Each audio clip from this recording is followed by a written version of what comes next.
पुराने शहर झांसी की एक संकरी गली में पुरानी किताबें नाम की एक छोटी सी दुकान थी।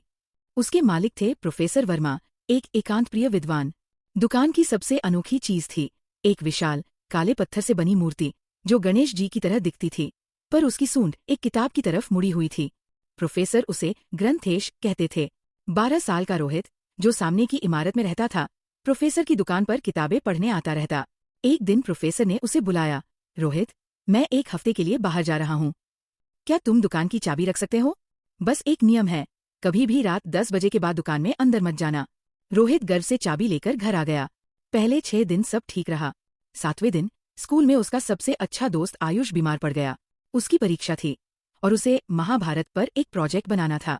रोहित ने सोचा, प्रोफेसर की दुकान में तो महाभारत की दुर्लभ प्रतियां हैं।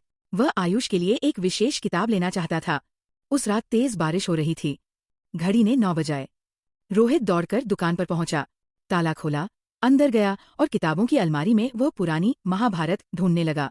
इतने में घड़ी ने 10 बजा दिए। अचानक दुकान की लाइटें ब्लिंक करने लगीं।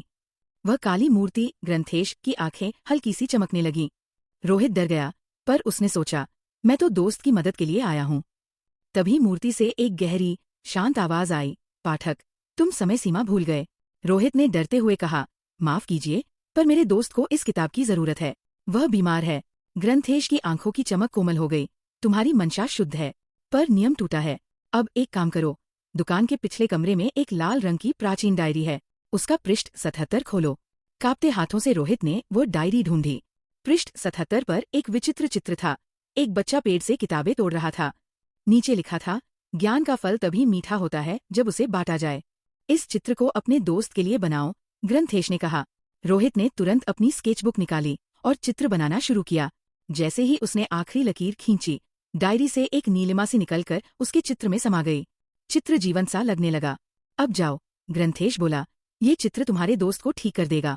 पर याद रखो, ज्ञान को कभी मत छुपाओ, उसे हमेशा बांटो, जैसे तुमने आज किया। रोहित घर लौटा। अगली सुबह आयुष का फोन आया। भाई, तुमने क्या जादू कर दिया। रात मैंने तुम्हारा बनाया चित्र देखा और सुबह तक मेरा बुखार उतर गया। जब प्रोफेसर वर्मा लौटे तो रोहित ने सारी बात बताई। प्रोफेसर मुस्कुराए। ग्रंथेश सदियों से ज्ञान की रक्षा कर रहा है। उसने तुम्हारी निस्वार्थ भावना देख ली थी। अब तुम इस दुकान के आजीवन मित्र हो। आज भी रात के समय अगर कोई पुरानी किताबें दुकान से गुजरे तो शायद उसे हवा में पन्नों की सरसराहट सुनाई दे और खिड़की से झांक कर देखे तो एक काले पत्थर की मूर्ति मुस्कुराती हुई नजर आए। पर डरने की जरूरत नहीं। ग्रंथेश सिर्फ उनकी रक्षा करता है जो किताबों से प्यार करते हैं और ज्ञान को बांटने का साहस रखते हैं।